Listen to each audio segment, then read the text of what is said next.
Hello, Bangladesh. I'd just like to thank each and every single one of you for helping me. সান্ডারল্যান্ডে খেলা Cuba Mitchell এখন Bangladeshi club Bashundhara কিংসে।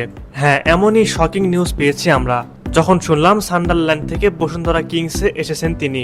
তবে কেন এই সিদ্ধান্ত Cuba মিচেলের? এর পেছনে কি রয়েছে বসুন্ধরা কোনো সিন্ডিকেট, নাকি স্ব ইচ্ছায় তিনি সান্ডারল্যান্ড থেকে বসুন্ধরায় যোগ দিলেন? এই সবই জানার চেষ্টা করব এই ভিডিওতে। ইংল্যান্ডের ক্লাব সান্ডারল্যান্ডের আন্ডার-21 দলে খেলা কিউবা মিচেলকে দলে ফেরালো বসুন্ধরা কিংস।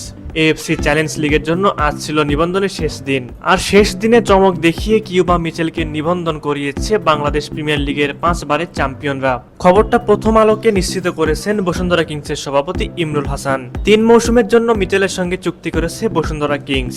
19 বছর বয়সী এই মিডফিল্ডার সান্ডারল্যান্ডের আন্ডার-18 দলের হয়েও 25 ম্যাচে খেলেছেন। গত জুনে বাংলাদেশের পাসপোর্টও হাতে পান তিনি। এখন ফিফার প্লেয়ার্স স্ট্যাটাস কমিটির অনুমোদনের অপেক্ষায় তিনি রয়েছেন। সেই ধাপ শেষ হলে বাংলাদেশের হয়ে খেলতেও আর কোনো বাধা থাকবে না তার। বসুন্ধরা কিংস টিম ম্যানেজমেন্ট হয়তো ভাবছিলেন চমক যদি দেখাতেই হয় তাহলে ফুটবল প্রেমীরা একটু অপেক্ষায় থাকুক, তা না হলে তো জমবে না।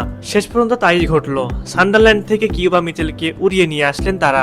মূলত সান্ডারল্যান্ডের থেকে কিউবা বেশি পারিশ্রমিক পাবেন বসুন্ধরা কিংসের ডেরায়, আর সেই জন্য এই চুক্তি সম্পন্ন করতে সক্ষম হয়েছে বসুন্ধরা কিংস ম্যানেজমেন্ট। এখন দেখার বিষয় কিউবা মিচেল বসুন্ধরার ডেরায় কেমন পারফর্ম করেন।